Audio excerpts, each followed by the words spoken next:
Voilà. Donc, c'est la paracha de Réé.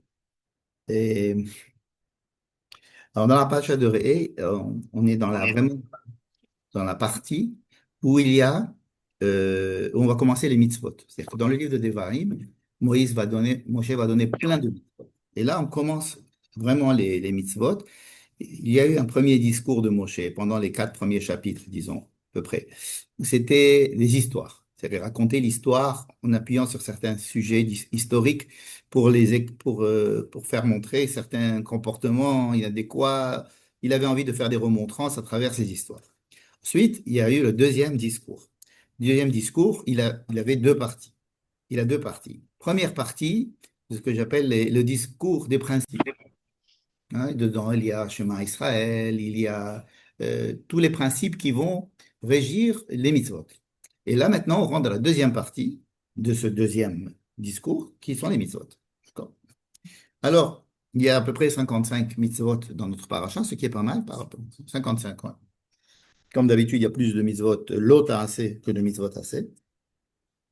Et quels sont les sujets traités dans la paracha? Il y a interdiction de faire de l'idolâtrie. Pourquoi? Parce qu'on va rentrer en Israël et qu'on va être confronté à ça très vite. Deuxièmement, le choix. Dieu va choisir un endroit. Ça n'a jamais été dit jusqu'à présent. Dieu va choisir un endroit où son nom sera, pour être on pourra s'adresser à son nom. D'accord? Et cet endroit-là va concentrer tout le culte, c'est-à-dire tout ce qu'on doit faire, les corbanotes, venir 3 fois par an, les fêtes, il rassemble le peuple en fait. C'est un endroit qui devra rassembler le peuple, mais cet endroit n'est pas encore défini, il y a écrit simplement que Dieu le choisira. Donc ça, c'est une grande partie de la paracha de Réé. En tous les cas, c'est la particularité de la paracha de Réé, c'est qu'il y a l'apparition de cet endroit-là. Même le Corban Pessah, il y a dans la paracha de Réé, on nous dit, tu dois amener tous tes corbanotes à l'endroit où Dieu fera résider son nom. Et même le Corban Pessah, faudra l'amener. C'est marrant qu'ils disent même le Corban Pessah, faudra l'amener. Et ensuite, il y a un passouk spécial qui dit, tu ne pourras pas faire le Corban Pessah dans ta maison. Donc, c'était vraiment prévu qu'on fasse le Corban Pessah, chacun chez soi. Et donc, c'est une petite révolution dans la Torah, en Israël, il y aura un endroit pour rassembler le peuple, peut-être, en tous les cas, rassembler le peuple autour de Dieu, autour du nom de Dieu, autour du nom de Dieu. Donc ça, c'est la deuxième chose, contre les interdits de l'idolâtrie. Ensuite, un endroit que Dieu va choisir pour faire résider son nom parmi le peuple d'Israël. Qu'est-ce qu'il y a encore? À la fin, il y a les fêtes. Il y a les trois Shalosh Regalim. Il y a des lois de cacheroute. Il y a des lois de cacheroute qui sont rapportées dans notre paracha aussi. Et il y a des lois sociales et économiques. Donc, ça fait pas mal de chapitres différents dans notre paracha. En fait, je voudrais peut-être parler du début de la paracha tout à l'heure, mais je vais d'abord commencer par quelque chose qui se trouve au milieu de la paracha. Je vais prendre une des mitzvot qui sont décrites à l'intérieur de notre paracha, une des 55 mitzvot, qui se trouve à la Aliyah Hamishit, c'est-à-dire le verset 22 du chapitre 14. Alors, de quoi il s'agit à propos de cette mitzvah? D'accord? Donc, ça va être, si vous voulez, un petit peu un cours je n'ai pas de halakha, mais on va s'occuper d'une halakha. Aser teraser et kol tevuat zaraecha hayotze asade shana shana. C'est la parashat de ta bar mitzvah. Donc, on doit faire C'est là. C'est hein, plus que ça. C'est la Aliyah de ma la bar aliyah de mitzvah. ta bar mitzvah. Moi, Aser je choisis teraser. la plus courte. Donc, tu as pris le dixième de la paracha. Toujours. Le dixième de la paracha. Alors, le aser teraser, c'est-à-dire, tu dois faire le maaser. Il faut faire le maaser de quoi? De tout ce qui pousse pas sur la terre. D'accord? Hayotze asade. Et chaque année, il faudra faire le maaser. C'est comme un impôt annuel qu'il faudra, euh, qu'il devra payer. Enfin, payer, je ne sais pas, mais en tous les cas, il faut définir un dixième. Qu'est-ce qu'on fait avec ce dixième? On ne sait pas encore. Et alors, ce dixième-là ce maaser, le dixième de ta production, tu viendras dans l'endroit que Dieu aura choisi pour mettre son nom, d'accord? On va appeler ça Jérusalem, puisque ça va être quelques centaines d'années après, ça va être Jérusalem. Donc, tu viendras à Jérusalem et tu vas le manger. Et tu vas manger là-bas. Qui c'est qui va manger ce maaser? C'est toi. C'est-à-dire chacun, il mange son maaser. Et simplement, la seule demande qui est faite, c'est de devoir le manger simplement à Jérusalem. Ensuite, il y a une deuxième partie qui dit, et si tu peux pas amener toi à Jérusalem, alors dans ce cas-là, tu pourras transposer ou bien transférer la Kedusha. On peut pas parler de Kedusha. Tu vas transférer, tu vas prendre la valeur de ce maaser, de ce dixième, de cet impôt qui est le dixième. Tu vas transférer, par exemple, dans de l'argent ou bien dans des animaux, et tu viendras à Jérusalem dépenser cet argent. D'accord? On a l'impression vraiment que c'est pour favoriser l'économie de la ville de Jérusalem, comme si c'était un plus comme ça, comme des fois on veut qu'une ville marche mieux, alors on diminue les impôts, ou les impôts locaux, ou les impôts tout court. Par exemple, à Eilat, on enlève la TVA pour que les gens aillent à Eilat, etc. Donc là, il faudra aller à Jérusalem pour consommer ce maaser. Encore une fois, qui c'est qui consomme ce maaser? C'est le propriétaire du maaser. C'est simplement l'endroit où il doit le consommer qui est imposé ici. Voilà. Et donc, on pourra mettre ça, on pourra l'échanger en argent. Derrière Hagar, dans ce texte-là, on ne va, c'est en le transformant en argent, si on veut transformer, on ne doit pas ajouter un cinquième. Vous savez qu'il y a une loi qui dit qu'à chaque fois que quelque chose je dois le donner au Beth Amikdash, quelque chose qui est kadosh, disons, quelque chose qui doit être donné au Beth Amikdash. Mais je ne veux pas le donner lui, je veux donner je veux donner la valeur en argent. Alors je donne sa valeur en argent plus un cinquième. C'est comme si c'était une TVA sur ce qui est kadosh. D'accord? Dès qu'on doit transformer quelque chose on doit prendre une kedusha et on met la kedusha dans autre chose, par exemple des pièces de monnaie, alors il faut rajouter un knas. Un cinquième. Mais là, dans le texte, ici, il n'y a pas écrit qu'il faut rajouter un cinquième. Ce qui est très étonnant. Entre parenthèses, dans la halakha, oui, il faudra rajouter un cinquième. Mais enfin, dans le texte, il n'y a pas du tout écrit un cinquième. On va voir pourquoi. Et donc, c'est comme ça on nous dit. Et comme ça, tu viendras et tu mangeras et tu seras content et tu vas te rencontrer tout le monde et Dieu te bénira, etc. Ensuite, il y a un autre verset, le verset 28, qui dit, au bout de 3 ans, au bout de 3 ans, il faudra que tu fasses sortir un dixième de tout ce que tu as produit. Et tu feras sortir. Alors, tu le feras sortir, ça veut dire que tu vas le faire sortir de ta propriété et tu le mettras dans le lieu public, dans un lieu public. Et alors là, un Lévi, ou alors un étranger, ou alors un veuf, l'orphelin, euh, une veuve et l'orphelin, et ils pourront manger de cette maaser. Donc c'est une deuxième recommandation à faire avec ce maaser, qui n'aura lieu que la troisième année. Qu'est-ce que c'est que cette troisième année? C'est la troisième année après la Shemitah.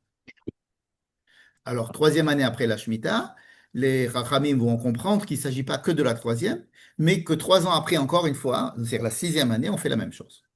Bon. Et donc, on se retrouve avec deux mitzvot concernant ce maaser. Alors, je ne sais plus maintenant qu'il faut que j'aille à Jérusalem pour le manger, ou alors est-ce qu'il faut que je le donne aux nécessiteux, la troisième et la sixième année. Voilà. Donc, ce texte-là, il a l'air assez simple, n'est-ce pas? Et on comprend qu'il soit là. Pourquoi? Parce que, justement, c'est la paracha où on explique que Jérusalem doit être, enfin, l'endroit que Dieu aura choisi. Ça n'a pas toujours été Jérusalem, évidemment, mais une fois que c'était choisi Jérusalem, alors c'est resté Jérusalem. Et comme Dieu aura choisi pour que son nom réside, alors à ce moment-là, toutes les lois sont revues et corrigées en fonction de ça. Donc le Maaser, tu viens toi à Jérusalem et tu manges, d'accord? Quelles sont les autres références du Maaser? Où c'est qu'on trouve le Maaser dans la Torah par ici? Alors on le trouve dans deux endroits précédemment. Premier endroit où on trouve une histoire de Maaser, je ne parle pas du livre de Béréchit. Évidemment, dans le livre de Béréchit, il y a beaucoup d'endroits où on parle du Maaser. mais comme une activité qui était connue à l'époque en Mésopotamie et même dans tout le Moyen-Orient. C'était quelque chose qui était reconnu par tous les peuples, qu'il fallait donner un dixième de la production aux, aux représentants de Dieu, enfin, il fallait donner à quelqu'un, hein. Il était toujours question de donner à qui on va donner le maaser. C'est que l'impôt d'un dixième était assez connu. Et donc, dans le livre de Bereshit, nous avons par exemple Abraham. Abraham, quand il rencontre Malki Tzedek, il lui donne un maaser, il lui donne un dixième de tout de sa production. Pourquoi? En tant que Malki Tzedek, en tant que Cohen, n'est-ce pas? Il y a Jacob, Yaakov, quand il fait le rêve de l'échelle, quand il se réveille, il promet à Dieu de lui donner son maaser. Bekol asher titenli, aser ha'asener nulach. Donc c'est une idée qui ne vient pas de Dieu, si j'ose dire, dans la Torah, dans Sefer Bereshit, mais c'est quelque chose qui était reconnu. Et celui à qui tu vas donner le maaser, c'est à lui que tu vas respecter, celui que tu prends sur toi comme Dieu. Donc, Jacob, il dit, je te donnerai le maaser. C'est-à-dire qu'il prend Dieu pour son Dieu, quoi. D'accord. Il y a aussi une histoire de... Bon, c'est les deux endroits où on parle plus de maaser. Euh, et il faudrait essayer de comprendre un petit peu ce qui se passe au niveau de ces maaser-là. Mais ce sont, comme j'ai dit, ce sont que des habitudes, ce sont des coutumes ancestrales qui donc étaient appliquées aussi par nos ancêtres. Par contre, dans le livre de Vaïkra, première fois que dans la Torah, on va parler d'une mitzvah que Dieu demande à faire au peuple d'Israël, c'est dans la fin du livre de Vaïkra, vraiment trois ou quatre psukim avant la fin. Bechol Ma'asar Haaretz, il s'agit du verset 30 dans le chapitre 27. Bechol Ma'asar Haaretz, Misera Haaretz, Miperi Haaretz. Donc tout le dixième de la production de la terre ou des fruits de l'arbre, l'Adonai Hu, ça appartient à Dieu, c'est à Dieu. Kodesh l'Adonai. C'est voilà, c'est un seul passouk, hein. Il y a pas, et c'est pas long. C'est un seul verset qui nous dit, quand tu as ton champ, tu as récolté, tu as le... Bon, on sait qu'il faut donner la terouma, c'est-à-dire quelque chose, il faut donner au Kohen. Combien? Ce que tu veux. Il faut donner une partie au Kohen, quelque chose qui soit... qui soit enfin, il ne faut pas lui donner une graine de riz ou une graine de blé, il faut donner quelque chose, mais enfin, on lui donne quelque chose, ça s'appelle la terouma. Terouma, on la donne au Kohen. Bon, ça, on n'en parle pas. Par contre, le maaser, c'est ce que l'on donne ensuite. Alors, on doit donner un dixième, mais à qui on doit le donner, il n'y a pas écrit. C'est qu'un dixième de ta production est à Dieu. Ça veut dire quoi, c'est à Dieu? Qu'est-ce que j'en fais? Et c'est à Dieu. Voilà, j'ai une truc, c'est à Dieu. Et non seulement c'est à Dieu, c'est Kodesh. Donc c'est Kodesh, ça veut dire qu'il y a les lois de la Kedusha, savoir qu'on ne peut pas en faire n'importe quoi, ou on peut pas, c'est parole, etc. Donc c'était resté comme une phrase, une définition en l'air qui n'avait pas de traduction pratique. D'accord? Donc je répète, qu'est-ce que c'est que ce verset dans le livre de Vaïkra? Un dixième de la production de la terre et des arbres appartiennent à Dieu. C'est tout. Et c'est kadosh. C'est sanctifié. C'est saint. OK? Bon. Nous avons heureusement, dans le livre de Bamidbar, dans la paracha de Korach, Dafka, dans la paracha de Korach.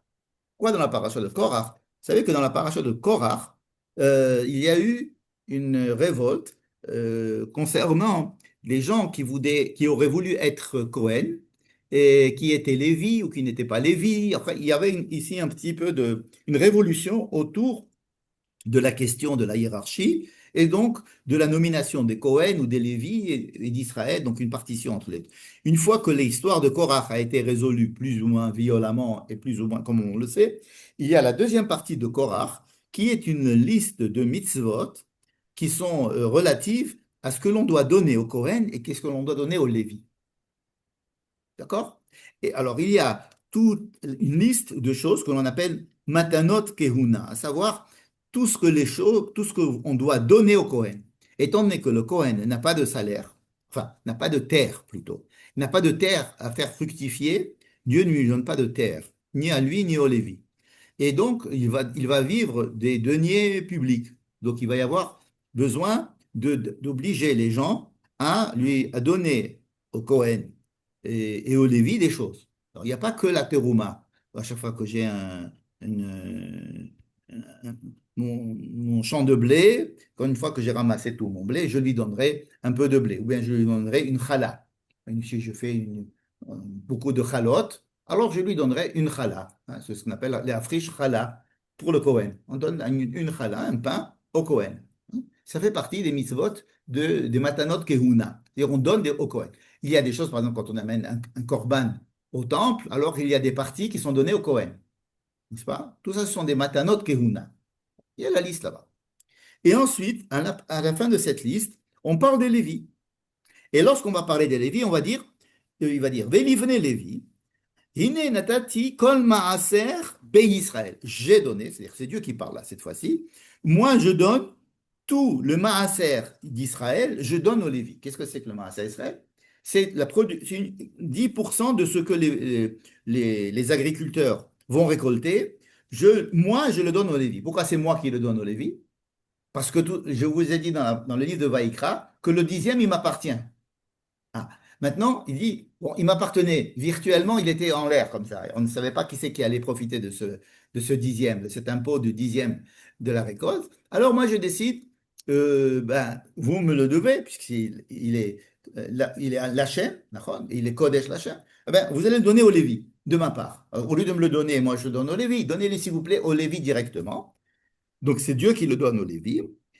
Pourquoi? Étant donné ils n'ont pas de terre, comme les Kohanim, ils n'ont pas de terre, et ils vont travailler au Beth Amikdash. Il y a beaucoup plus de Lévi que de Kohen. Donc, il y a ici un souci de les rémunérer beaucoup plus important que pour les Kohen. Parce que les Kohen, ils ont déjà pas mal de cadeaux qu'ils reçoivent au Beth Amikdash. Donc, on leur donne que la terouma. Mais là, il va falloir leur donner le dixième de votre production. Alors voilà, maintenant, on est content. On sait ce qu'on devait faire avec le dixième de notre récolte, où on nous avait dit dans le livre de Vaïkra qu'il appartenait à Dieu. Maintenant, on sait qu'il faut le donner aux Lévi. D'accord? Et alors, c'est les Lévis qui vont recevoir cette part du Maaser. D'accord? Pourquoi? Parce qu'ils vont travailler au temple, ils vont être des enseignants, ils vont faire plein de choses pour la collectivité. Ce sont des fonctionnaires et je voudrais les payer puisqu'ils travaillent pour moi. C'est Dieu qui parle. Donc, 10% de votre champ, il me revient et donc c'est moi qui ai décidé de le donner aux Lévis. Et c'est eux qui recevront ce Maaser. Qui est Maaser Bene Israël Asher Imol Adonai Teruma? Et alors là, la dernière phrase est encore plus explicite.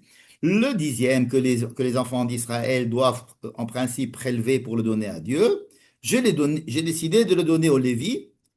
Et c'est pour ça que j'ai dit qu'à l'intérieur d'Israël, ils n'auront pas de part de terrain. Donc il y a des gens qui ont des terrains et qui vont travailler la terre, ils vont donner un dixième aux Lévis. D'accord? Donc ça, ce sont les deux références que nous avons avant notre paracha. D'accord? Je reviens maintenant à notre paracha. Qu'est-ce qu'on est dans notre paracha? Le dixième de ta récolte, tu dois aller le manger, tu dois aller le dépenser ou le manger à Jérusalem. Est-ce que ça vous pose des questions?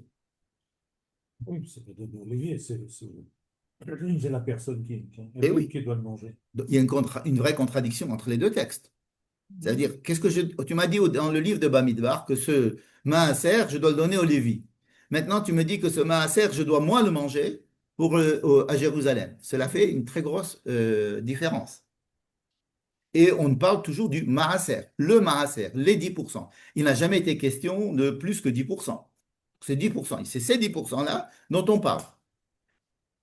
On est vraiment embêté. On est sûrement vraiment embêté. Les rabbins ont vu ici qu'il y a au moins deux sortes de maaser, sans parler du troisième maaser, qui est la troisième et la sixième année, que ce maaser, je dois le donner aux pauvres.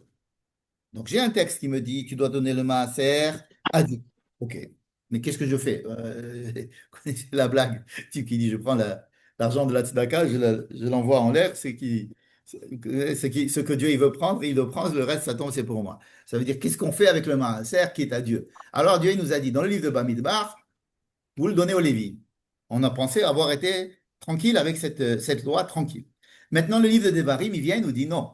Le maaser, tu dois aller le manger. Il ne nous dit pas non. nous dit, ton maaser, comme s'il avait rien, il n'était pas question était du maaser jusqu'à présent, le maaser, tu vas le manger toi à Jérusalem. Et là, ça fait vraiment un gros problème. Ok. Troisièmement, la troisième et la sixième année, le maaser, tu dois le donner aux pauvres.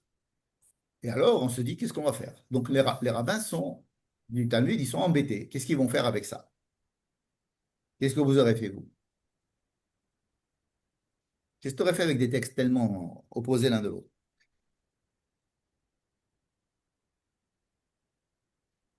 Il y a un texte, il me donne le Lévi, l'autre, il me dit, non, prends le maaser, tu dois le manger à Jérusalem. Et le troisième, la sixième année, tu donneras ton maaser aux pauvres. Alors, est-ce que je vais donner aux pauvres à la place du Lévi ou à la place de mon à Jérusalem? Ou qu'est-ce qui se passe? La troisième et la sixième année, je vais donner un maaser. Est-ce que c'est un troisième maaser ou un maaser à la place du premier ou à la place du deuxième? Je ne sais pas. On ne nous dit pas. Comme s'il y avait, en chaque fois, la Torah nous parle comme s'il n'y a qu'un seul maaser et elle nous le définit mais avec trois définitions différentes. D'accord? Donc, les rabbins ont décidé de fabriquer deux maasers. Le premier maaser du Lévi, ils vont appeler ça le maaser Rishon, bah, numéro un, si vous voulez. Et l'autre, et une fois qu'on a donné le maaser au Lévi chaque année, on doit donner un deuxième maaser. On va prendre un deuxième maaser, ça va prendre encore 10%. En plus des 10% qu'on a donné au Lévi, on va prendre encore 10% sur ce qui reste, et on va aller le consommer à Jérusalem. Ils n'ont pas osé créer un maaser shlishi, c'est-à-dire de se dire, en plus de cela, vous prendrez encore une fois le dixième de ce qui vous reste, et la troisième année, vous le donnerez aux pauvres, et la sixième année, vous le donnerez aux pauvres. Mais ils nous ont dit, la troisième et la sixième année, à la place du maaser sheni, c'est-à-dire au lieu d'aller à Jérusalem pour le donner, pour le manger là-bas, à la place de ça, la troisième et sixième année, vous pouvez rester là où vous êtes et vous le donnez simplement aux pauvres. D'accord? Ils ont créé ce qu'on appelle le maaser ani.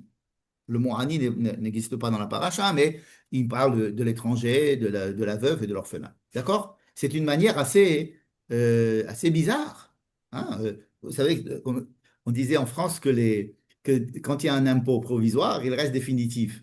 N'est-ce pas? On dit on va faire un petit impôt comme ça, une nouvelle taxe juste pour payer ce déficit, et puis après on l'enlèvera. Mais une fois qu'un impôt est imposé, c'est fini. Alors là, c'est pareil, quoi. On a un impôt déjà, bien, on rajoute encore un autre impôt dessus. Donc ça fait 10%, mais ça racole, ça fait 20%. Et jamais la Torah n'a parlé de 20%. Elle a toujours parlé de 10%. Simplement, elle ne savait pas quoi faire avec 10%. Nous, on ne sait pas, parce qu'une fois, elle nous dit, avec ces 10%, tu le donnes à celui-là. Une autre fois, on nous dit, ces 10%, tu le fais comme ça. Et une autre fois, elle nous dit, ces 10%, tu les donnes aux pauvres. Donc, on avait trois définitions de quoi faire avec 10%. Qu'est-ce qu'ils ont fait, les Chachamim? Ils ont pris 10% plus 10%. Ils n'ont pas osé mettre encore plus 10%, mais ils nous ont dit dans le deuxième 10%, la troisième et la sixième année, tu donneras aux pauvres et tu n'iras pas à Jérusalem le manger. Ça, enfin, que ce soit deux choses différentes. Non, oui, c'est clair. Pardon? C'est Shalosh Shanim, enfin, je veux dire. Oui, que ce soit la troisième et la sixième année. C'est clair, c'est écrit. Mais est-ce qu'il faut le faire en plus Ah, du Maaser ça Rishon va. et en plus du Maaser Sheni, ou alors à la place du Maaser Rishon ou à la place du Maaser Sheni? Ils ont opté pour à la place du Maaser Sheni. D'accord? Voilà. Donc, sur quoi il s'appuie? Le Rav Tamir Granot, d'abord, nous propose qu'ils ont appris de Joseph, que quand Joseph a été le premier à créer un impôt en Égypte, en tous les cas relaté par la Torah, il a créé un impôt de 20%. Il s'appelait le Chomesh, un cinquième. C'est-à-dire que quand Joseph a institué l'impôt en Égypte, il appelait ça le Chomesh. Et ce Chomesh-là, de 20%, on se dit, si Joseph a pris la décision d'imposer de 20%, on ne va pas aller plus que 20%, mais on peut aller jusqu'à 20%. C'est quelque chose qui se fait par Joseph. Donc, c'est une possibilité qui pourrait expliquer pourquoi les rabbins se sont permis d'ajouter 10% à 10%. C'est comme si vous voulez, quand on a un safek, on ne sait pas s'il faut faire ça ou ça, alors on dit faites les deux. Hein, on a souvent comme ça. Si on peut faire les deux, puisque là, c'est facile d'ajouter 10% à 10% en impôt. Hein, c'est pas compliqué puisque c'est pas celui qui va conseiller qui va payer. mais c'est faisable. C'est faisable. Maintenant, pourquoi est-ce que dans ce livre et dans ce livre et dans ce livre, il y a des définitions différentes? On va essayer d'analyser pourquoi est-ce que dans le livre de Vaïkra, on ne nous a pas tout dit, qu'est-ce qu'il fallait faire avec le maaser, on nous a simplement dit, un dixième de ce que tu possèdes appartient à Dieu et c'est fini. Sans savoir quelles conséquences pratiques cela allait avoir, n'est-ce pas? Pourquoi? Et pourquoi ça se trouve dans le livre de Vaïkra? Parce que dans le livre de Vaïkra, la présence de Dieu est flagrante, c'est important. C'est-à-dire que la présence de Dieu parmi nous dans le campement dans le Mishkan, et la présence de Dieu est là tellement forte que quand on va dire, écoute, 10%, c'est pas à toi, c'est à moi. Voilà, c'est à ça qu'il dit. C'est comme pour la Shemitah. Vous vous rappelez que pour la Shemitah, la jachère, une fois tous les 7 ans, il va être dit, écoute, la terre m'appartient. Dieu dit, la terre m'appartient. Donc, elle m'appartient. Donc, je te permets de travailler la terre 6 ans, mais la septième année, tu n'as pas le droit. C'est à moi. C'est comme si Dieu nous prêtait la terre pendant 6 ans, et une fois, et ensuite, elle n'est plus à moi. C'est pourquoi on s'arrête de travailler la terre la septième année, c'est parce que la terre appartient à Dieu. En fait, on devrait le remercier pour les 6 ans qu'il nous laisse la travailler. D'accord? Tandis que la même mitzvah de Shemitah, quand elle va être dite dans le livre de Devarim, vous savez que dans le livre de Devarim, il y a des données qui sont totalement différentes. Par exemple, que la terre n'appartient pas à Dieu. Dans le livre de Devarim, la terre n'appartient pas à Dieu. Dans le livre de Devarim, la terre appartient aux hommes. Donc, c'est Dieu qui a décidé quelle partie de la terre va être donnée à qui, c'est vrai. Dieu a dit que les Lévites n'auront pas de part, c'est vrai. Mais une fois qu'il a donné à quelqu'un, alors la terre appartient à ce quelqu'un.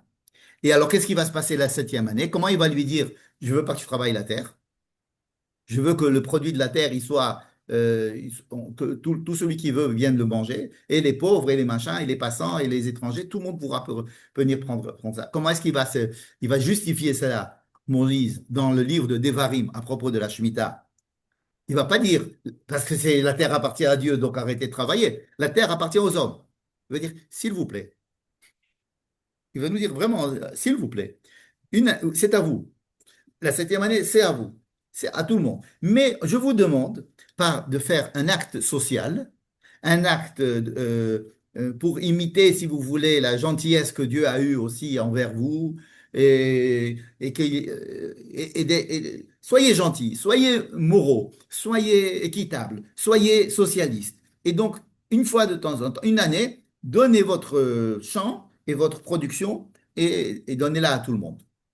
D'accord? C'est-à-dire que la raison pour laquelle on doit arrêter de faire travailler la terre dans le livre de Shemot Vayikra Bamidbar, c'est Dieu est présent et c'est pour ça que vous devez faire tout ce qu'il vous dit, notamment la terre.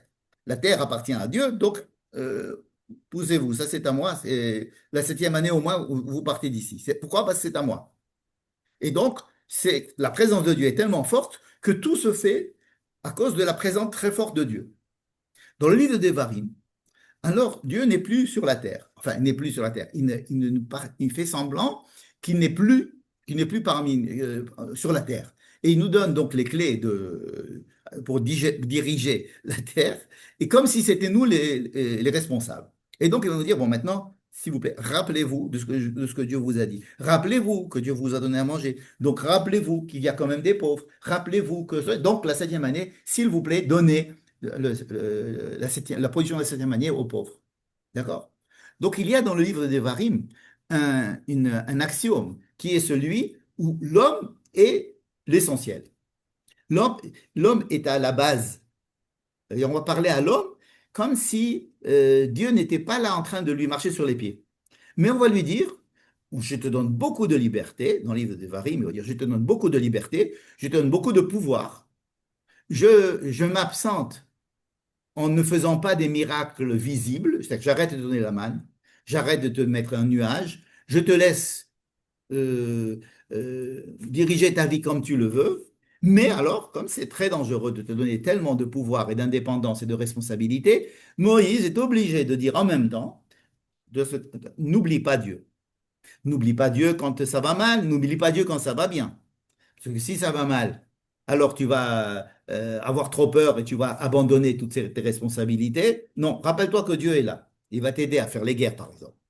Et n'oublie pas Dieu lorsque tout va très bien. Parce que quand tout va très bien, tu vas croire que provient de toi. Rappelle-toi qu'il y a la veuve, l'orphelin, le pauvre. Rappelle-toi dire on est socialiste dans le livre des Devarim parce que on doit se rappeler de la présence de Dieu. C'est-à-dire, comment est-ce qu'on doit traduire la présence de notre rapport à Dieu dans le livre des Devarim? Dans le fait qu'il faut penser aux pauvres, il faut aimer les autres, il faut aimer les pauvres et aimer l'étranger, comme Dieu vous a aimé et vous a fait sortir d'Égypte de la même manière.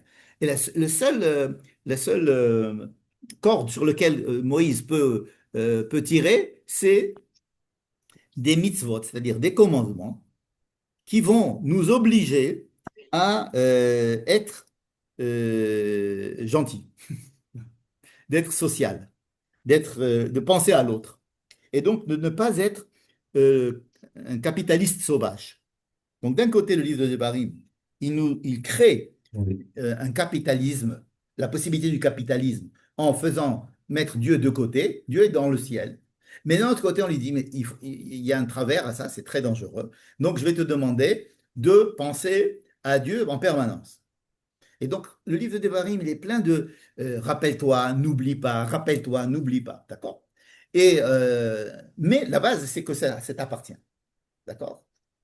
Ce qui fait que ce livre de Devarim, il est plein de mitzvot. Mais ce sont des mitzvot, soit qui ont déjà été dites dans les autres livres, mais qui sont redites, comme je viens de le dire, avec le point central, c'est pas Dieu, c'est toi, c'est l'homme, et des mitzvot supplémentaires qui sont des mitzvot de faites attention, n'oubliez pas, rappelez-vous, n'oubliez pas, rappelez-vous. D'accord? C'est de ça que est composé essentiellement le livre de Devarim. Donc, à l'intérieur de cette histoire de Maaser, j'ai essayé d'expliquer pourquoi dans le livre de Vaïkra, la seule phrase qu'il y a à propos du Maaser, c'est le Maaser, c'est à Dieu. Comme si on écrivait ça sur de la pierre, comme ça, dans un fronton. Le Maaser appartient à Dieu. Sache qu'un dixième, c'est à Dieu. Mais ça, c'est une déclaration du livre de Vaïkra qui est dans la présence maximum de Dieu parmi nous. D'accord? Et le livre de la Kedusha, donc c'est Kadosh l'Adonai. Ça se justifie. Dans le livre de Bamidbar, on commence un petit peu à essayer de voir comment est-ce que cela va s'organiser. Et alors, c'est Dieu qui décide de donner le maaser qui lui est dû à celui qu'il a envie de donner, c'est-à-dire au Lévi. Dans le livre de Devarim, la terre appartient à l'homme, le maaser appartient à l'homme. Le maaser appartient à l'homme, il n'appartient pas à Dieu. Il appartient à l'homme. Mais tu m'as dit dans les deux Vaïkra qu'il appartient à Dieu. Oui, mais alors comment est-ce que ça va se traduire? Ben, tu viendras manger, tu viendras profiter de ton argent, de ta récolte devant moi. À Jérusalem, ça veut dire là où mon nom sera plus présent qu'ailleurs. Et lorsque on va venir à Jérusalem, on va rattacher notre production, notre richesse à l'existence de Dieu. Mais on ne va pas la rattacher comme dans le livre de Vaikra Bamidbar, Shemot Vaikra Bamidbar, en disant ça, c'est quelque chose de divin. Cette récolte est divine. Ces fruits sont divins, ils appartiennent à Dieu. Non, on va dire ils sont humains, ils t'appartiennent à toi. Mais donne-leur une relation quelconque avec Dieu.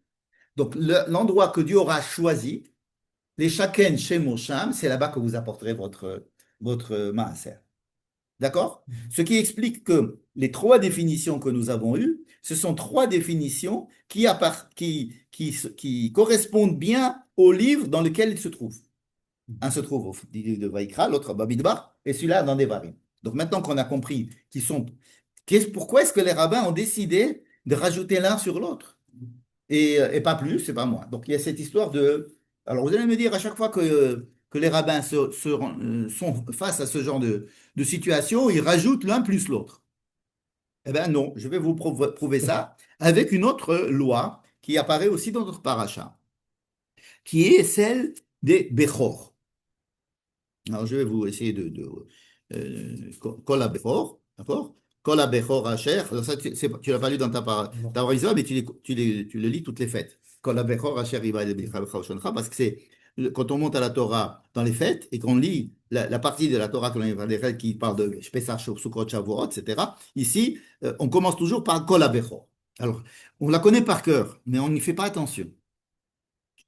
Kol ha-bechor asher iba bivkarcha utzoncha azachar. Chaque premier-né, qui soit dans des animaux, du gros bétail, menu bétail, il est Kodesh Lachem. Il faut le prendre et dire ça, c'est Kodesh Lachem. Ça nous rappelle un petit peu ce qu'il fallait faire avec le maaser. L'autre avod, il faut pas tu peux pas les faire travailler. Tu ne peux pas les utiliser pour un travail. Et tu ne peux pas les tondre pour vendre de la laine.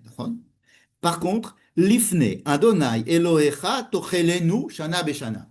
Alors, vous qui êtes hébraïsant, comment vous traduisez cette phrase? L'ifne, Adonai, Elohecha, tochelenu. Qu'est-ce que tu comprends de ça? Donc, tu as le Bechor et l'ifne, Adonai, Elohecha, tochelenu. C'est quoi tochelenu? Tu as tochaloto. Et faux. L'ifne Hashem, ça veut dire Bamakom, Hashem Ifrar Hashem. Ça veut dire quoi? Voilà, j'ai une brebis. D'accord? Donc, j'ai le petit, elle vient de naître. Et alors, qu'est-ce que je fais avec? Elle est Kodesh Lachem. Ok, qu'est-ce que je fais avec?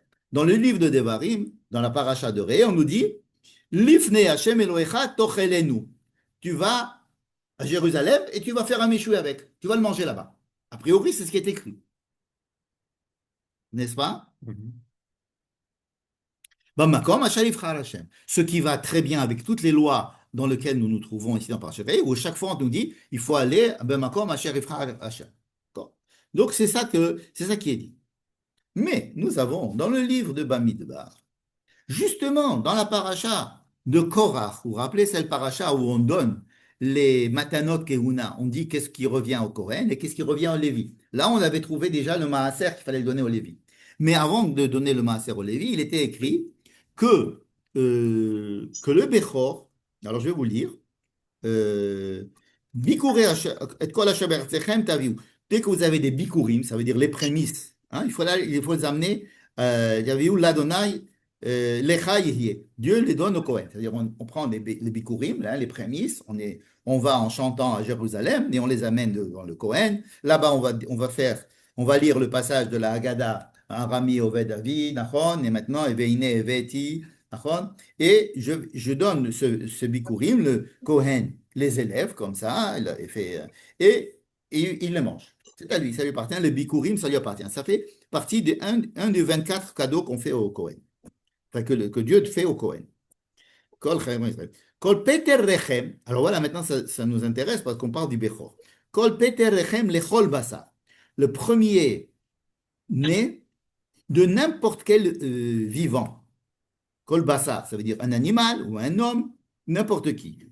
Asher yakrivu l'Adonai, ba'adam ou ba'behema yelach. Tous les bechorot, que ce soit les bechor des hommes ou les bechor des animaux, ils sont à toi. À qui? Au Kohen. Tu y es là-bas? Tu suis? Je suis dans Roé. Regarde, si tu veux. Bon, mais tu peux passer à Korach si tu veux. C'est Bamidbar 17, 14.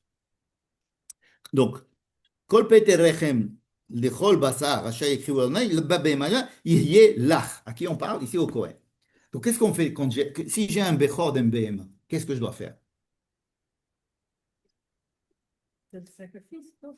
Alors, je dois donner au Kohen. Non, je ne veux pas le sacrifice. Je le donne au Kohen. Mais le Kohen, il fait ce qu'il veut avec. Ah, ok. Mais j'amène le Bechor, je le donne au Kohen. D'accord. Alors, lui, évidemment, il va donner une partie il va en faire une partie les Mourim au Misbéar, il va le manger, ou alors il peut le vendre. Il peut le vendre, c'est à lui. C'est un cadeau qui est fait au Kohen. Donc, dès que j'ai un animal premier, ou alors un homme premier, un premier-né, il appartient au Kohen. D'accord? Alors, c'est ce qui est écrit dans le livre de Bamidbar. Euh, ah, Pado, Tifde et Bechor Adam. Évidemment que le Bechor humain, tu ne vas pas le donner au Kohen, il ne va pas le sacrifier. Ou bien, qu'est-ce qu'il veut qu'il fasse? Donc, tu lui donnes un pidion aben, ce qu'on dit. On donne de l'argent et qu'on le rachète du Kohen. Mais a priori, le Bechor appartient au Kohen. Donc on rachète le Bechor au Kohen. Maintenant, Mikol Bechor Behema, Temea. Ah, si j'ai un animal impur, par exemple un âne, alors, je vais lui donner le Bechor. Mais qu'est-ce qu'il va faire avec le Bechor? Le Bechor, il peut pas le sacrifier. On ne peut pas sacrifier un animal impur. Alors, qu'est-ce qu'on va faire avec lui? Alors, dans ce cas-là, je prends l'équivalent, l'équivalent en argent, d'accord. Et je le donne au Kohen, cet équivalent. Comment ça s'appelle? Pour l'âne, il y a un din particulier qu'on a dans le livre de Shemot, c'est que je dois prendre le béchor de l'âne, soit je le transforme en argent, et je donne le prix de ce petit anon, et je garde l'anon. Je prends son argent, je lui rajoute un cinquième, et je le donne au Kohen. C'est ce qu'on fait d'habitude. Et si je veux pas, si je veux, j'ai pas d'argent. Je préfère donner l'âne plutôt que d'avoir à le payer. Je n'ai pas de liquidité en ce moment. Alors, on est obligé de tuer cet âne et ne rien faire avec lui, parce qu'on ne peut pas le sacrifier, on ne peut pas le manger. Donc, on lui fait arefa, c'est-à-dire on le tue Tu peux pas euh, le vendre lui-même? non, on peut vendre sa viande mais on peut pas le faire monter au corban. Oh, D'accord. Donc, Peter Hamor Tifde, c'est Ve'im lo Tifde, Barafto. Donc, soit je le transforme, par exemple, en un animal pur, par exemple, un petit C, d'accord? Et donc, le C, je peux l'apporter au Kohen. Mais le Hamor, non. En tous les cas, tout Bechor, il appartient au Kohen. C'est clair? Il y a plein de versets qui continuent. Uvnuyam ben chodesh tivde be'erkecha chameshet shekalim. S'il a moins qu'un an, alors si mi ben chodesh, pardon, s'il a plus que un mois, alors il faut le vendre. On donne la valeur de 5 shekels. Et bechor shor ou bechor kesef, ça veut dire s'ils sont des animaux purs. Lotifde, on ne peut pas prendre la valeur de l'argent, il faut la donner eux-mêmes. Hein, d'accord? Et alors, tu les prends, tu les sacrifies au Mishkan, au Misbéach, tu mets là-bas les Imurim, etc., et tu prends la bête, tu la manges. Ubsaram, yeyelecha. Kechazé atenufa avec shor ayamin. C'est-à-dire comme ce que tu prends d'habitude que Dieu te donne à chaque fois qu'il y a un korban qui vont sur le Misbéach. Les Kohen, ils ont tout de suite le chazé et le choc. Bon.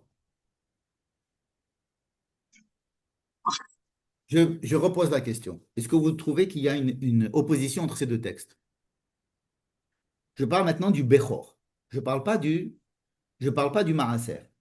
Nous avons vu un texte. Maintenant, à l'instant, on vient de voir un texte qui dit que tous les Bechor, ils appartiennent à Dieu et que Dieu a décidé de les donner au Kohen. Non? C'est pas ça qu'on vient de dire? Or, dans notre paracha, il y a écrit Kol ha-bechor asher yibaled b'charecha l'tzonecha, takdish l'Adonai Elohecha. D'accord. Et donc, chaque Bechor, dans notre paracha de Réé, et qu'est-ce qu'on fait avec ce Bechor? Lifnei Adonai Elohecha tochelenu. Toi, tu vas aller le manger, le Bechor, ou à Jérusalem. Donc, nous avons le même problématique que tout à l'heure par rapport au Maaser. Nous avons deux textes qui ont l'air de se contredire complètement. Un, on me dit que le Bechor, il faut le donner toujours au Kohen et il va lui le sacrifier et prendre la viande. Tandis que toi, dans le livre de Devarim, quand toi tu as un Bechor, étant donné que l'axiome de livre de Devarim, c'est que tout appartient, alors qu'est-ce que tu fais de ce Bechor? Alors il faut aller le manger devant Dieu, c'est-à-dire à Jérusalem. Tu vas le manger à Jérusalem. Voilà encore deux textes qui s'opposent. Qu'est-ce que vous faites dans ce cas-là?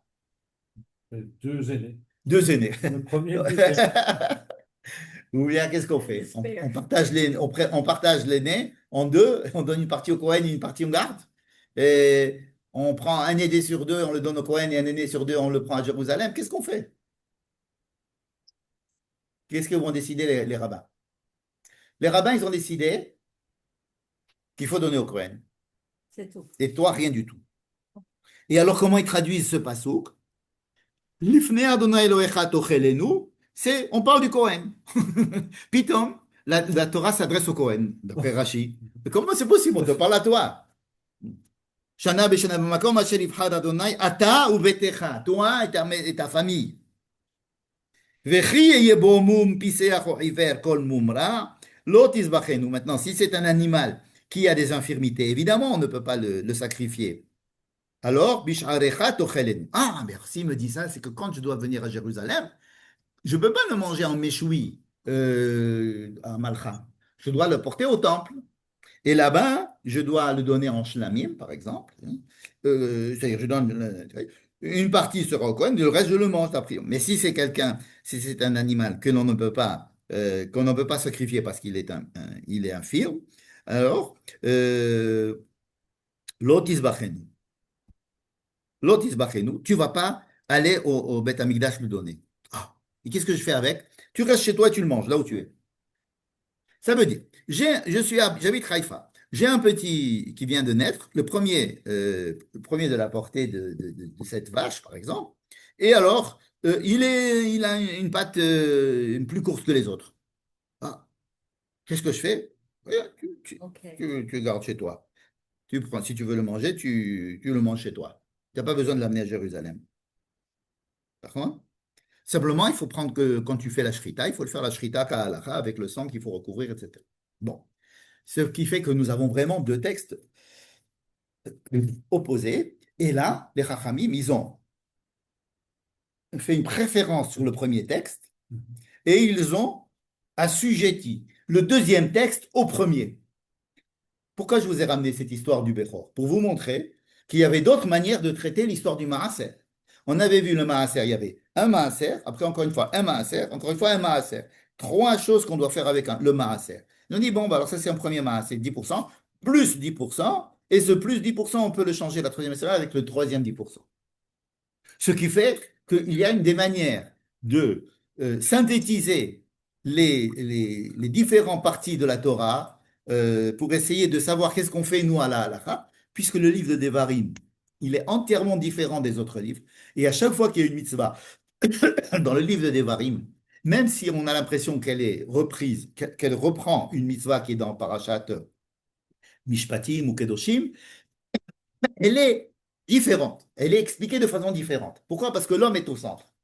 Et tout le problème des Chachamim, à chaque fois, c'est de dire, c'est écrit ça, qu'est-ce qu'on fait? C'est ça le problème de la Gemara. Il y a écrit ça, il y a écrit ça, qu'est-ce qu'on fait? Nous, maintenant, on sait pourquoi c'est écrit ça comme ça ici et pourquoi c'est écrit comme ça ici, parce que ce sont des livres qui expriment des points de vue différents. Une fois, c'est Dieu qui est au centre du monde. Une fois, c'est la Chevra qui est au centre du monde, à savoir Sefer Bemidbar. Une fois, c'est l'homme qui est au centre du monde dans le livre de Devarim. Et alors, sur le plan de la halakha, on est toujours embêté de savoir qu'est-ce qu'on fait. Et les Chachamim, évidemment, avec des règles, avec des machins, mais c'est pour vous dire que ce n'est pas systématique qu'on prend un plus l'autre plus l'autre. Et là, avec le Bechor, ils ont pris l'un et ils n'ont pas du tout tenu compte de l'autre. Et ils ont traduit l'autre comme si c'était c'est l'annexe. C'est normal. Par exemple, ils vont traduire, par exemple, dans le Miket Sheva Shanim, je reviens à l'histoire du Maaser. Vous savez, la troisième année, le Maaser, il faut le donner aux pauvres. Mais quand il fallait le donner aux pauvres, il y avait écrit Ouba al Lévi, il faut le donner au Lévi. On dit comment ça, donner au Lévi? Ouba al Lévi qui est un autre, mais on lui a déjà donné un dixième. C'est-à-dire que là, on fait comme si on n'avait pas donné au Lévi du tout. Et les Chachamim, ça ne les dérange pas. Ils disent Ouba al Lévi, c'est Maaser Rishon, c'est tout.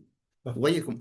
Ça veut dire que il y a une manière d'essayer de ranger les choses, de synthétiser les choses. Et lorsque l'on étudie la Gemara, on ne fait que synthétiser. Mais lorsqu'on étudie la Torah, on se rend compte que les choses sont très différentes. C'est pour ça que beaucoup de gens n'étudient pas la Torah. Beaucoup de gens préfèrent étudier la Gemara. Parce que étudier la Gemara, c'est plus facile. C'est comme si vous voulez faire la paix entre son père et sa mère. C'est beaucoup plus facile d'essayer de leur faire la paix que de rentrer dans les problèmes. Allez, venez embrasser. Voilà, on est un enfant, on est venu là. Bon, écoutez, on ne va pas se disputer devant les enfants. Venez, on va faire quelque chose ensemble. Allez, on va sortir ensemble, etc. Tout va bien, papa et maman, ils t'aiment, etc. OK? Mais si je rentre au niveau des parents, quand ils sont seuls dans la maison, alors là, qu'ils vont se disputer, on se rend compte que c'est pas si facile que ça. Donc, la Gemara, elle fait du shalom entre les textes. Elle prend les textes et elle essaye de nous sortir une seule halakha pour tout ça. Et d'ailleurs, elle-même, elle n'est pas tout à fait, les rabbins ne sont pas tout à fait d'accord de la manière dont on va faire pour les unifier. N'est-ce pas? Et donc, notre étude de la Torah, ce que l'on fait maintenant, c'est étude de la Torah, Nekuda, sur le Pshat. Il va remettre les choses dans leur contexte en expliquant les différences qu'il y a, parce que c'est très important d'avoir des différences. C'est comme si on parle, par exemple, du peuple d'Israël. Alors, si vous voulez parler du peuple d'Israël à des goïms, qu'est-ce que c'est que vous allez quelqu'un vous dire que c'est quoi le judaïsme? On va lui donner, on va lui essayer d'expliquer un truc assez simple qu'il peut comprendre. Peu importe, d'accord? Quand vous allez en Israël et que et vous dites qu'est-ce que c'est qu'être juif, alors là, vous avez un balagan pas possible. Pourquoi? Parce qu'on rentre dans le vif du sujet. On va se rendre compte qu'il y a des juifs comme ça, des juifs comme ça, des juifs comme ça, une définition comme ça, une définition comme ça. Celui-là, il pense qu'il est comme ça, etc. On va se rendre compte des différences entre les juifs et de ce qu'ils pensent, même du judaïsme ou même de leur définition. Tandis que quand on va aller essayer d'écrire un livre, ou bien on va essayer d'expliquer ça à une conférence judéo-chrétienne, alors on va essayer de plus ou moins radoucir les problèmes et on va leur donner une position plus ou moins claire, en se basant par exemple sur la Gemara ou sur la Halakha, n'est-ce pas? Mais il faut bien comprendre que la Torah, elle est écrite comme si chaque juif parlait différemment. C'est comme si on mettait la définition du juif selon les chassidim à côté de la définition du judaïsme comme les mitnagdim, et on va mettre une définition des juifs comme les sfaradim et une définition des juifs comme etc. Et on va dire voilà, maintenant c'est ça, c'est le peuple d'Israël. Le peuple d'Israël est un, est un. Et dire ça, ça nous paraît une supercherie de dire que le peuple Ouais. d'Israël est un, n'est-ce pas? Et pourtant, on le dit, on le répète, on dit que c'est un idéal, qu'il faut quand même, malgré les différences, quand même se sentir un, etc. Pareil pour la Torah, exactement. Et ça, il faut bien le comprendre. La Torah est aussi plurielle que le peuple juif est pluriel. Et là, on est en train de le voir chaque fois, surtout dans le livre de Devarim, mais même dans les autres livres. C'est pas pour rien que les Chachamim, ils ont partagé la Torah en 5 livres. C'est 5 livres qui ont 5 points de vue différents. C'est vraiment des points de vue différents. Et il ne faut pas s'en offusquer. Parce qu'une même réalité peut avoir, elle peut être analysée par plusieurs points de vue différents. Et ce qui fait la vérité, c'est de fait de montrer les différences. Parce que cacher les vérités, c'est pas être la vérité, c'est pas dire la vérité. Et encore une fois, les rabbins dans le monde Haredi n'aiment pas étudier la Torah. Ils n'étudient pas d'ailleurs la Torah. Étudier la Torah, ce n'est pas dans le programme des yeshivot, jamais. On n'étudie pas la Torah. Ils ne connaissent la Torah qu'à travers les versets qui sont dans la Gemara. Super. C'est tout. Mais ils se prennent pas un texte en se mesurant au texte qui est écrit. Donc, ils étudient tout sauf la Torah. En plus, le livre des Devarim, il tombe dans une période où tout le monde est censé être en vacances. Les yeshivot sont en vacances. Donc, et puis, les rabbins, ils prennent leurs vacances. Et donc ça passe à l'as, tout ça. Et puis, bon, donc, c'est encore moins étudié et ils s'en portent de mieux parce que se confronter à ces différences, ça fait toujours, c'est toujours, ça ébranle les gens. Ça ébranle les gens, n'est-ce pas? Bien. Donc, après avoir dit toutes ces gentillesses à propos de nos chers amis, on va dire, je vais dire 2 mots, si vous voulez bien, que j'avais promis au début, à savoir, qu'est-ce que ça veut dire que Dieu fait résider son nom? Parce que la semaine dernière, Alain m'avait demandé, pourquoi tu dis qu'il n'y a pas d'histoire de Mishkan dans le livre de Devarim, puisqu'on dit que Dieu va choisir un endroit où on va concentrer le culte. Et cet endroit-là, et on va construire probablement, on doit amener nos sacrifices là-bas. Donc il parle du fait. Alors, et je lui avais répondu succinctement que, en fait, dans le livre de Devarim, il n'est pas question que Dieu réside à l'intérieur du peuple d'Israël, comme il est question dans le livre de Shemot, Veshachanti betocham, mais il est question de Makom asher yivchar Adonai, leshaken shemo, sham. C'est pas le lishkon, sham, c'est leshaken shemo. Oh, lasum shemo, sham. Donc c'est le nom de Dieu. Vous allez me dire quelle différence il y a entre Dieu ou son nom? Hein? Quelle est la différence? Alors, pour essayer de comprendre qu'est-ce que ça voulait dire, que ça pourrait dire que le nom de Dieu réside en Israël, mais pas lui. Le nom de Dieu, c'est que le but dans le livre des Devarim, c'est que le nom de Dieu réside. L'endroit où le nom de Dieu va résider. Regardez par exemple un autre verset où il y a écrit que les peuples te verront, et lorsqu'ils te verront, lorsque tu te comporteras comme il faut avec Dieu et que les textes verront, ils verront que le nom de Dieu est sur toi, Veyareu mimeka. D'accord? C'est-à-dire que qu'est-ce que ça veut dire que l'homme, il est porteur du nom de Dieu? Le même mot. Alors, le nom de Dieu, ça veut dire quoi? Qu'on représente le nom de Dieu. Ou bien qu'un endroit représente le nom de Dieu. Et qu'en Israël, il y a un endroit qui représente le nom de Dieu. Ça veut dire que lorsqu'on va vouloir poser une question au Dieu d'Israël ou poser une question sur le judaïsme, on va prendre un juif. On va prendre un juif. On va dire, ben tiens, toi tu es juif, alors dis-moi. Comme s'il représentait tout le judaïsme. Comme s'il représentait le Dieu des Juifs sur terre. Mais oui, il y a l'histoire avec Apostrophos qui vient, qui à peine, qui rencontre, ou bien des grands Grecs qui ont voulu avoir des discussions philosophiques, ils prenaient un rabbin, il venait, et ce rabbin, il devait répondre au nom de tous les Juifs, de tout le Dieu d'Israël, et quand il lui posait une question, comment est-ce que votre Dieu, il a pu faire ça alors que ça? Et donc, un Juif, un rabbin, il prenait sur lui enfin, obligé d'être représentant de Dieu sur terre. Et donc, un juif, des fois, qui est dans le. Moi, je me rappelle, j'étais dans le métro à Paris, j'avais une kippa à l'époque où on pouvait mettre des kippas sans problème. Mais je m'asseyais pratiquement jamais quand il manquait des places. C'est-à-dire que je m'asseyais. Pourquoi? Ben, je veux dire, si je m'assois, il suffit qu'il y ait quelqu'un à côté qui dit regarde-moi, celui-là, il ne laisse pas la place, et ce juif-là, il ne laisse pas la place. Donc, je représente. Donc, il allait dire du mal des juifs, et je représentais donc tous les juifs avec ma kippa. Et donc, il fallait encore plus attention à mon comportement, à ma manière de m'habiller, à ma manière de parler, parce que, on va dire regarde-moi les juifs, qu'est-ce qu'ils font? C'est vrai que le nom des Juifs, il peut être porté sur une personne, n'est-ce pas?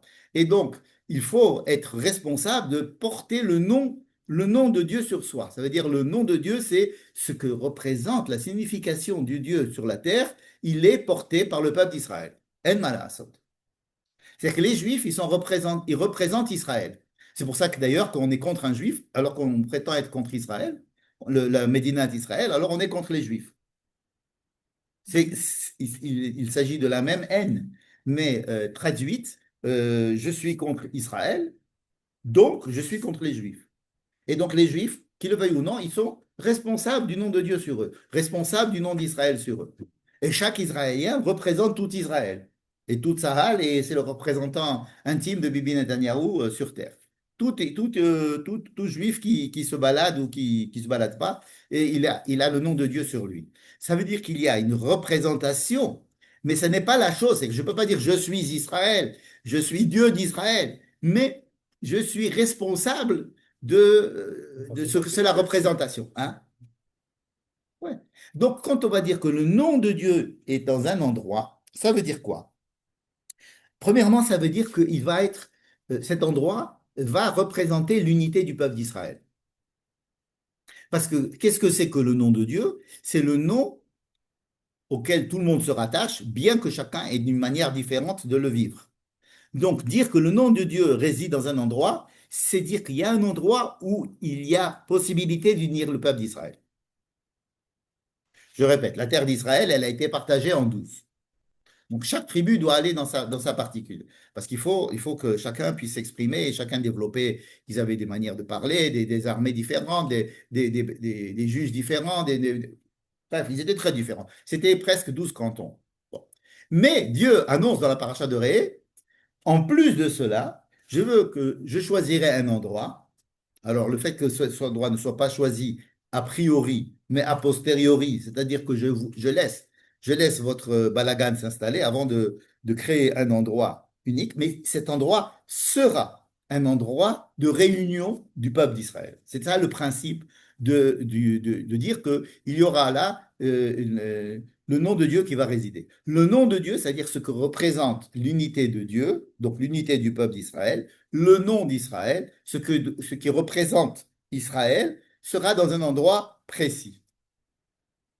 Mais ça ne veut pas dire que Dieu est, encore une fois, et Dieu réside là. C'est une autre manière de voir que dans le livre de Shemot où on dit je veux résider parmi vous. Et dans le livre de Vaïkra, il est présent sans arrêt, il est là. C'est-à-dire que tu veux manger avec lui, tu apportes un corban chez l'ami, mais tu manges avec lui. Tu manges une partie à lui, une partie au Cohen, une partie à toi. Tu as l'impression de partager un repas avec Dieu, ce qui est impensable dans le livre de Devarim. Dans le livre de Devarim, on va manger devant lui, c'est-à-dire on va aller dans l'endroit où son nom est présent, c'est-à-dire l'endroit où l'unité d'Israël a une possibilité d'exister. Et c'est ça, être devant Dieu. D'accord? C'est-à-dire qu'il va y avoir une, j'avais dit la semaine dernière, comme si c'était une ktovet, une adresse, ou bien un endroit qui représente la chose, qui représente le nom de Dieu. C'est donc, de là vont déduire aussi, toutes les prières du monde sont adressées vers cet endroit-là et qui est dirigé vers Dieu. Ça veut dire quoi? D'avoir un point pour diriger sa prière. Pourquoi est-ce que je ne peux pas, dans un endroit à Paris, prier à Dieu qui est au ciel? Pourquoi est-ce que je dois prier à Dieu en passant par son adresse sur terre, à savoir Jérusalem? Pourquoi il faut que je me dirige vers Jérusalem? Pourquoi est-ce qu'il faut que mes pensées soient... Parce qu'aucune prière d'un individu ne peut être acceptée que si elle n'est pas inclue à l'intérieur de l'unité d'Israël. Rappelez-vous, on dit Titkabal, Tselotana ou Barotana, Imkol, Tseloton, Baroteon de Bet Israël. Ça veut dire que ma prière, que notre prière soit reçue à l'intérieur de l'ensemble des prières d'Israël. Imaginez une miflaga du Likoud qui fait mincha et qui prie intensément 2 jours avant les élections, et une mincha au centre du Parti socialiste. Il faut imaginer que là-bas, peut-être aussi, ils vont une mincha. Et alors, ils vont faire une prière. Mais on est sûr que ce ne sera pas la même prière. Puisque là, il veut que le Likoud gagne, l'autre, il veut que ce soit le Meretz qui gagne, l'autre, il veut que ce soit Azaykot qui gagne, etc. Donc, et alors, on dit, les prières ne sont acceptées que lorsqu'elles vont dans le sens de l'unité d'Israël. Et qu'est-ce que ça veut dire physiquement? Ça veut dire qu'il y a un point virtuel, ou un point physique, pas virtuel, mais où virtuellement se trouve l'unité d'Israël, qui s'appelle le nom de Dieu. L'unité d'Israël, ça s'appelle le nom de Dieu. Et virtuellement représenté par cette unité, est virtuellement représentée par un endroit bien concret qui est le centre que Dieu aura choisi et vers lesquels toutes les prières du monde doivent passer avant de monter. Pourquoi est-ce qu'elles doivent passer? Parce qu'elles doivent être dirigées vers l'unité d'Israël avant de s'adresser à Dieu. C'est-à-dire que Dieu ne peut pas répondre à cette prière si elle n'est pas dans l'axe de l'unité d'Israël. C'est quoi l'unité d'Israël? C'est les chacun Shemo Sham, Shem Hashem. D'accord? Donc c'est l'idée même du Beth Amikdash. Et lorsque il va y avoir une mauvaise interprétation et de dire par exemple Hechal Hashem, Hechal Hashem, Hechal Hashem, vous connaissez cette phrase dans Jérémie, c'est-à-dire qu'ils vont dire mais c'est la maison de Dieu. Le Beth Amikdash, c'est la maison de Dieu. C'est-à-dire, qui vous trompez, qui dites c'est la maison de Dieu, c'est la maison de Dieu, c'est la maison de Dieu, eh bien Dieu va la détruire. Comme ça, vous voyez que ce n'est pas sa maison. C'est-à-dire que l'erreur qu'ont fait les Juifs envers le Beth Amikdash, c'est qu'ils ont pensé que c'était la maison de Dieu. Et au lieu de penser que c'était la maison où le nom de Dieu réside. Parce que ça fait de l'idolâtrie tout de suite. C'est pour ça que ça a été détruit 2 fois. D'accord? Donc, il faut bien faire la différence entre les deux. Dernière chose, un petit enseignement du Rav Tamé Granot à propos du premier verset de la paracha. Alors, la paracha, c'est Réé, n'est-ce pas? Regarde. Qui c'est qui parle? En principe, c'est Moïse qui parle, hein. Mais le problème, c'est qu'il dit Anochi. Alors, est-ce que Anochi, c'est lui ou c'est Dieu qui s'appelle Anochi Hashem Elohecha? Il y a ainsi un problème de savoir est-ce que c'est Dieu ou c'est Moïse. Je donne devant vous la bénédiction et la malédiction. D'accord? C'est comme ça que ça existe. Plus tard, il va dire que quand on va rentrer en Israël, il y en a qui disent qu'il a dit ça à Josué, parce que c'est Josué qui devront mettre en pratique tout ça. Une partie du peuple va aller sur le mont Gérizim, une partie du peuple va être sur le mont Eval, autour de la ville de Shrem, et dans la ville de Shrem, ça veut dire au centre, dans la vallée entre les deux montagnes, il y aura le Aaron Berit Hashem, le tabernacle, avec les Lévis et les Kohen. Et il y aura là-bas une brite, une alliance qui sera une alliance du peuple avec Dieu et la Torah sur la terre d'Israël. Et ça, c'est différent du mont Sinaï. D'accord? Bon. Et Moïse, déjà, au début de la paracha, nous annonce qu'il va y avoir une bénédiction et une malédiction qui va être dite quand ils vont rentrer dans la ville de Shrem, entre Har Gerizim et Areval. D'accord? Donc ça, tout le monde le sait. Le Rav Tamir Granot a dit, pourquoi il n'y a pas écrit ici qu'est-ce que c'est que la Beracha et qu'est-ce que c'est que la Klala? Alors c'est vrai qu'elles vont être détaillées dans la paracha de Kitavo. Dans la paracha de Kitavo, nous avons voici la Beracha, voici la Kelala. Il nous dit ici, on n'a pas besoin de savoir qu'est-ce qu'il y a dedans. Il donne une idée qu'on n'a pas le temps d'approfondir, mais je vais essayer de traduire avec mes mots.